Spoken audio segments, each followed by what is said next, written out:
اعوذ باللہ من الشیطان الرجیم، بسم اللہ الرحمن الرحیم۔ سافٹ انالیسز میں تمام احباب کو خوش آمدید۔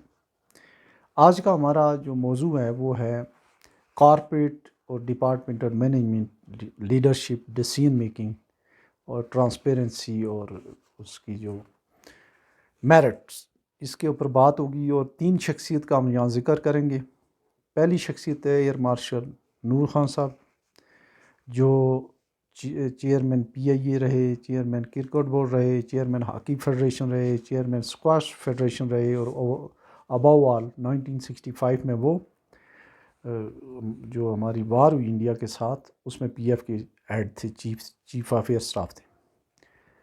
اس کے بعد دوسری بات ہوگی ہماری ایک اور شخصیت جن کا بہت کم ذکر ہوتا ہے لیکن بہت ہی ڈائنامک، بہت ہی آؤٹ اسٹینڈنگ بیوروکریٹ تھے، اور وہ تھے اے جی این قاضی، جن کے کریڈٹ میں وابڈا کی بہت سارے پروجیکٹس، جن میں منگلا ڈیم بھی ہے اور تربیلا ڈیم کی بھی جو فیزیبلٹی اور کام شروع کرانا، اور پلس وہ as a governor state bank, as a secretary خزانہ ان کی بڑی خدمات ہیں۔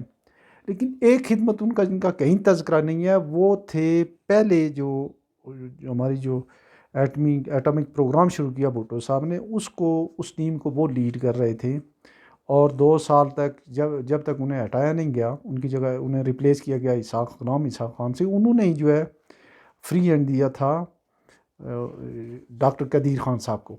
ادروائز یہ غلام اسحاق خان اور دوسرے لوگ یہ کہہ رہے تھے کہ یہ تو بالکل جو ہے وہ ایک چیف ایگزیکٹو کے جو ہے وہ مانگ رہا ہے، اختیار مانگ رہا ہے، تو ایسے نہیں ہوگا۔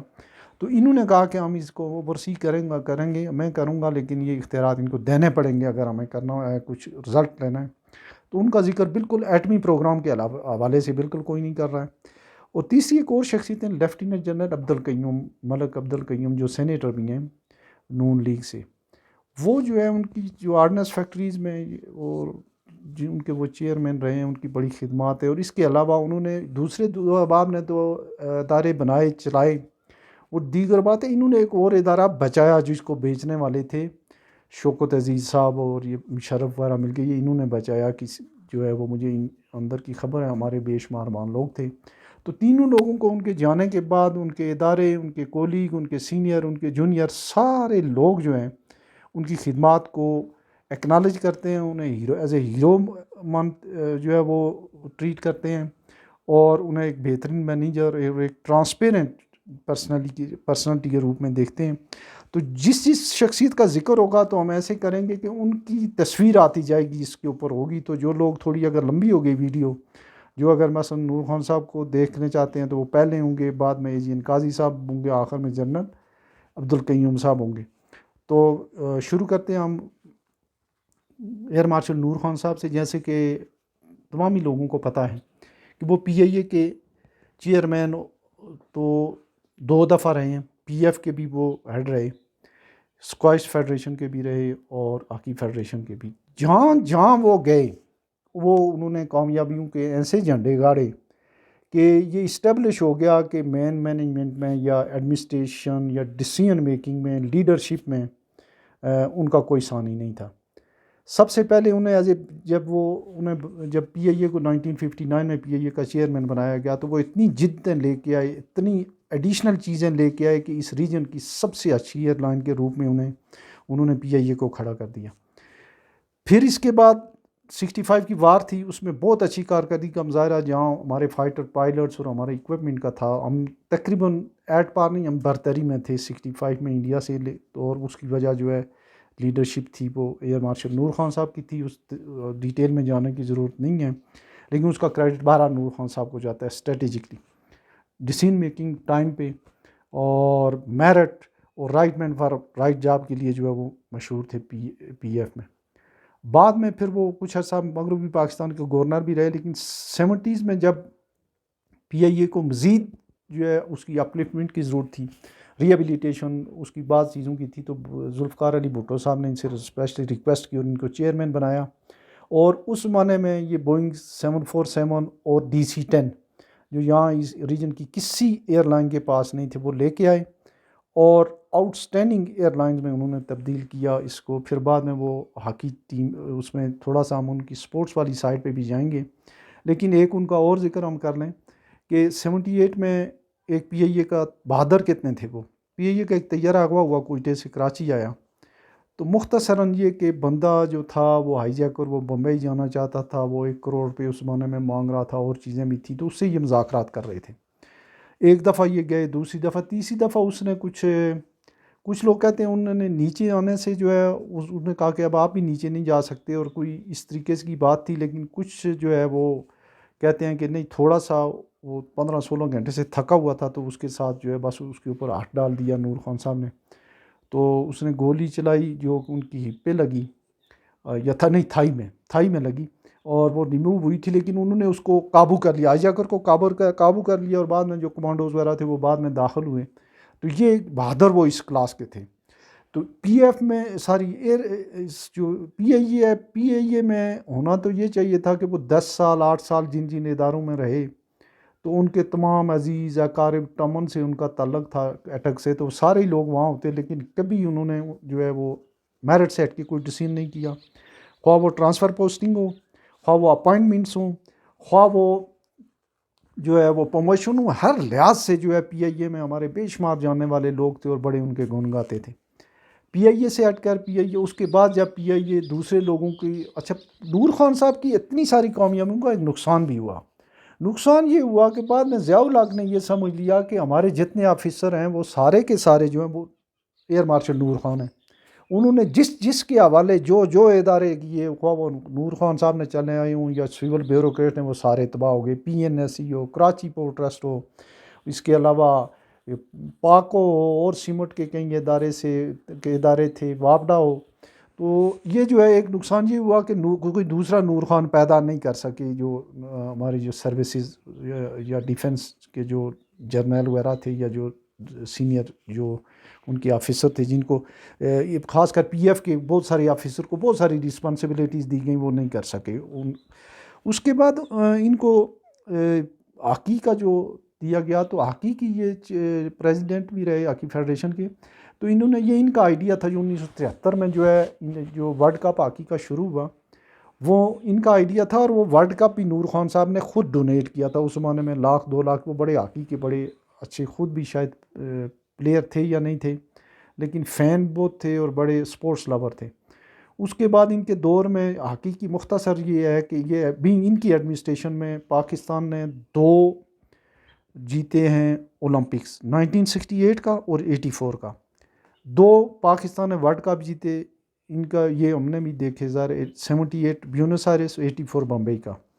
اس کے علاوہ کئی ایک چیمپئنز ٹرافی، پھر یہ تو ان کی یہاں تک بات رہی۔ اس کے علاوہ انہوں نے بے شمار جو ہے ریفارمز انٹروڈیوس کی، آسٹرو ٹرف پاکستان میں یہ لے کے آئے۔ اس کے بعد ان کی قربانیوں، ان کی کامیابیوں کو دیکھتے ہوئے پھر انہیں جو ہے وہ کرکٹ بورڈ ایک جو تھکا سا ایک سیٹ اپ تھا، وہ ان کے حوالے کیا گیا، اور انہوں نے اس میں ڈراسٹک جو ہے وہ چینجز لے کے آئے۔ تو ان کے آنے سے پہلے کراچی اور لاہور کی اجارہ داری تھی، اور کوئی گروپنگ بھی ہوتی تھی، اور کوئی وہاں پہ پلیئروں کی بدماشی بھی ہوتی تھی، اور یہ ساری چیزیں من پسند کی جو ہے فیڈریشنیں ہوتی تھیں، اور یہ سسٹم تھا۔ تو نور خان صاحب نے آتے ہی جب تھوڑا انہوں نے کہا کہ ڈسپلن جو ہے وہ اکراس دی بورڈ ہوگا، تو کچھ پلیئر جو ہے ان کو شاید اندازہ نہیں تھا، جن میں عمران خان صاحب، انہوں نے ظہیر عباس، ماجد خان، اس طرح کے جو سینئر پلیئر تھے، ایک ینگ جاوید میانداد کو انہوں نے کیپٹن بنایا، تو ان لوگوں نے ان کے خلاف بغاوت کر دی۔ جب بغاوت کی تو ان سب کو، پوری 8-9 جتنے پلیئر تھے، پوری ٹیم کو جو ہے نور خان صاحب نے جو نکال دیا، اور انہوں نے کہا کہ معافی مانگ کے اگر میانداد کی کیپٹنسی میں نہیں کھیلیں گے تو یہ باہر ہی رہیں گے۔ تو یہ لوگ معذرت کر کے آئے، تو ایک آدھ ٹیسٹ کھیلنے کے بعد پھر میانداد نے سٹیپ ڈاؤن کر دیا، تو پھر عمران خان صاحب بنے، اور اس کے بعد ڈومیسٹک کرکٹ کا سٹرکچر انہوں نے چینج کیا، اور انہوں نے ڈومیسٹک کی جو ریجنل جو دوسری فیڈریشنز تھی ان کو امپاور کیا، اور ان پلیئروں کو یہ احساس دلایا کہ اگر آپ ایٹ پار آئیں گے کراچی اور لاہور کے پلیئرز کے، تو آپ کو ٹیم میں شامل کیا جائے گا۔ پھر انہوں نے فنڈز دینے شروع کیا، جس کی وجہ سے جو چھوٹی فیڈریشن تھی، جیسے پشاور ہوا، ملتان ہوا، سیالکوٹ، گوجرانوالا، کوئٹہ، حیدرآباد، ان تک فنڈز آنے شروع ہوئے، اور وہ جو ہے کرکٹ ایک بڑا کھیل بن کے ہاکی کو جو ہے اوورٹیک کر کے ایک بڑا کھیل بن گیا۔ اس کے علاوہ نور خان صاحب جو ہے جب انہیں فیڈریشن اسکواش فیڈریشن کا چیئرمین بنایا گیا، ہماری اسکواش فیڈریشن کی کوئی حالت نہیں تھی، اور آپ کے آنے کے بعد جو ہے انہوں نے ایک ٹیلنٹ اسکیم شروع کی اور ایک پی آئی اے کورس جو ہے وہ ایک جونیئر لیول کی وہ شروع کی. تو دیکھتے ہی دیکھتے انہوں نے ہاشم خان صاحب کی انہوں نے خدمات حاصل کی ایز اے کوچ. اور دنیا کے پہلے جو 10 پلیئر تھے ان میں سے 7-8 کچھ کے میں نام لے سکتا ہوں، جیسے ان کی پروڈکٹس کون کون سی ہیں. وہ قمر زمان، ہدایت جاں، گوگی علاؤدین، محب اللہ، جہانگیر خان، اور اپ ٹو آپ کہہ سکتے ہیں جان شیر خان. اور پہلے 8-10 میں سے ایک جیف ہنٹ ہوتے تھے آسٹریلیا کے، وہ پہلے نمبر پہ ہوتے تھے. باقی 7-8 جو ہے وہ سارے اتنے جتنے ٹاپ رینکنگ پلیئر تھے پاکستانی تھے.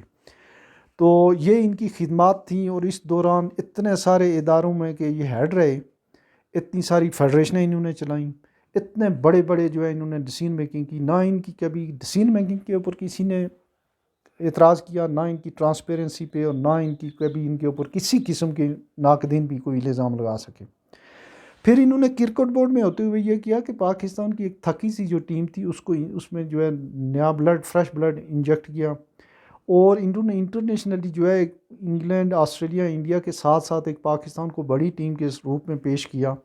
اور 5 ٹیسٹ سیریز کی جو ہے وہ انہوں نے کئی ٹیسٹ سیریز جو ہے پاکستان کو دلائیں. اور 1987 کا پہلی دفعہ پاکستان اور انڈیا میں جو ورلڈ کپ ہوا تھا انگلینڈ سے باہر، اس کی پرپوزل بھی نور خان صاحب کی تھی. تو آؤٹ آف باکس جو ہے تھنکنگ، اس کی سلوشن، یہ آپ کا جو ہے وہ ہال مارکس تھا. اور بڑی ملٹی ڈائمینشنل پرسنالٹی کے مالک تھے. اور ان کے جو انہوں نے جو ٹارگیٹ اچیو کیے، بعد میں جو کوئی بھی بندہ آیا اس کے نزدیک بھی نہیں پہنچ سکا. تو یہ ایک ایکنالجمنٹ ہے کیرسی نور خان صاحب کے لیے. اس کے بعد ہم آتے ہیں جناب اے جی این قاضی آفتاب غلام نبی قاضی صاحب. یہ آئی سی ایس آفیسر تھے، اور یہ ظاہر ہے کہ آل انڈیا لیول پہ کمپیٹ کر کے آئے تھے. آپ کا تعلق اندرون سندھ سے تھا. اور سب سے پہلے یہ بنے سیکٹری، جو مین ان کی اپائنٹمنٹ تھی وہ سیکٹری خزانہ تھی. لیکن بھٹو صاحب کے زمانے میں جب انڈیا نے ایٹمی دھماکے کیے تو سوال یہ پیدا ہوا کہ ایک جو ہے بڑا جو فاسٹ ٹریک ایک پروگرام شروع کیا جائے. اس کے لیے فنڈنگ اور لاجسٹک ارینجمنٹس اور یہ چیزیں جتنی بھی تھیں، ان کے لیے جو ہے بہت ہی کمپیٹنٹ اور بہت ہی ٹرانسپیرنٹ لوگوں کی ضرورت تھی. تو پہلے جو لوگ تھے، جو ایک ٹیم تھی جس کو یہ ایڈ کر رہے تھے، اس میں غلام اسحاق خان بھی تھے. تو ان کی جب ملاقات ہوئی کرائی گئی ڈاکٹر قدیر صاحب سے، تو انہوں نے جو اپنا ایجنڈا ان کے سامنے رکھا، تو صرف اس میں جو ہے اس سے غلام اسحاق خان وغیرہ جو دوسرے لوگوں نے، تو خاص کر غلام اسحاق خان نے اس کی مخالفت کی کہ یہ اختیارات ہم آپ کو نہیں دے سکتے. یہ آفتاب غلام نبی قاضی تھے جنہوں نے کہا نہیں، یہ اختیارات بھی دیں گے، میں ان کو اوورسی بھی کروں گا، اور ہم یہ کام بھی کریں گے. تو اس کے جو ٹارگیٹ ایئر وائز ٹارگیٹ تھے، تو جب 2-2.5 سالوں میں جو ہے وہ 5 سال کے ٹارگیٹ جو ہے وہ اچیو کر گئے doctor Qadeer Khan under the patronage of A G N Kazi. تو کہیں بھی اس کا ذکر، جب یہ بہت سارے لوگ اس کا کریڈٹ لیتے ہیں تو اے جی این قاضی صاحب کا نام کوئی نہیں لیتا ہے. پھر اے جی این قاضی صاحب جو ہے وہ رہے چیئرمین وابڈا رہے. تو ٹائم سے پہلے یا بالکل ٹائم کے اوپر جو ہے منگلا ڈیم کو کمپلیٹ کرنا، ایک بڑا پروجیکٹ پاکستان کی تاریخ کا، اس کی ڈسٹریبیوشن اور اس کی جو کمیشننگ وغیرہ جو ہے اس کا سیرا بھی جہاں پہ اے جی این قاضی صاحب کے سر ہے. پھر جو تربیلا کی جو ڈیزائننگ وغیرہ فائنل مراحل میں تو تھی، اس پہ کام شروع ہونا تھا، اس کو جو ایک فاسٹ ٹریک پہ اور اس کو سپیڈ اپ کرنا جو ہے وہ بھی ان کے کریڈٹ میں جاتا ہے. اس کے علاوہ ایک جو آخر بات ہے یا جو میرے ان کے بارے میں، وہ یہ ہے کہ وہ اسٹیٹ بینک کے گورنر بھی رہے 8 سال. اسٹیٹ بینک کے کامیاب ترین اور پاپولر ترین جو گورنر تھے وہ اے جی این قاضی صاحب تھے. اور اس میں جو باقی تو ان کی جو مانیٹری پالیسی یا جو چیزیں ان کو تو چلے ہم دوسری سائڈ پہ رکھتے ہیں، جو ایڈمنسٹریٹو یا ہیومن ریسورس مینجمنٹ یا ڈسیزن میکنگ جو ان کی تھی، اور جو آؤٹ آف باکس تھنکنگ تھی، وہ یہ تھا کہ انہوں نے اسٹیٹ بینک جیسے بڑے ادارے میں نے 88 میں جوائن کیا، وہ 86 میں گئے. تو اس زمانے میں جب آیا ہوں تو اس وقت ہر بندے کو یہ پتہ ہوتا تھا کہ میں فلاں سال پرموٹ ہوں گا، فلاں سال پرموٹ ہوگا. کسی قسم کی کوئی ایگزائٹی، کوئی ڈپریشن، کسی قسم کی کوئی شکایت، کچھ بھی نہیں تھا. کلاس 4 سے لے کے ٹاپ کلاس رینکنگ آفیسر تک سب لوگوں کے لیے جو ہے وہ بڑی اچھے طریقے سے جو ہے ایک ان کی کیریئر پاتھ تھا. میں بڑا حیران رہ گیا وہ سسٹم دیکھ کے. اور اسٹیٹ بینک کے ہمارے ساتھی پرانے لوگ آج بھی جو ہے وہ ایجین قاضی صاحب کو اسٹیٹ بینک کا بہترین گورنر قرار دیتے ہیں اور اس کے وہ بجا طور پہ حقدار بھی ہیں. اس کے علاوہ اس کے بعد ایجین قاضی صاحب جو ہے وہ منصوبہ بندی کمیشن کے چیئرمین بھی رہے اور adviser to prime minister Benazir بھی رہے. ان کا رتبہ جو ہے وہ ایک جو ہے وفاقی وزیر کے تھا. تو قاضی صاحب بھی بڑی بڑی پوسٹوں پہ رہنے کے باوجود جو ہے قاضی صاحب کے اوپر کسی قسم کی جو عام طور پہ ہوتا ہے کوئی اقربا پروری یا کوئی مس مینجمنٹ یا مس اپروپریشن کسی قسم کا کوئی الزام نہیں. جہاں جہاں وہ گئے ان کے سبارڈینیٹ سینئر جونیئر سب لوگ ان سے خوش رہے اور ادارے جو ہیں انہوں نے بہت زبردست طریقے سے چلائے. اور ان کی جو بعد میں آنے والے لوگ جو ان کے تھے شاید ان کے نقش قدم پہ نہ چل سکے بے شمار لوگ. تو اس طرح کے لوگوں کی آج بھی سول سروس اور ایڈمنسٹریشن میں پاکستان کو ضرورت ہے. تو یہ ایک احتیاطی تہنیت ہے ہمارے ایجین قاضی صاحب کے لیے اور ایکنالجمنٹ. اچھا ایک اور جو ابھی بھی سینیٹر ہیں اب لیفٹیننٹ جنرل عبدالقیوم صاحب ہیں. تو ان کے بارے میں مجھے کافی ساری معلومات ہیں. ایک تو یہ رہے ہیں آرڈننس فیکٹری کے چیئرمین رہے ہیں ٹیکسلا میں یہ واہ وغیرہ میں جو ہیں.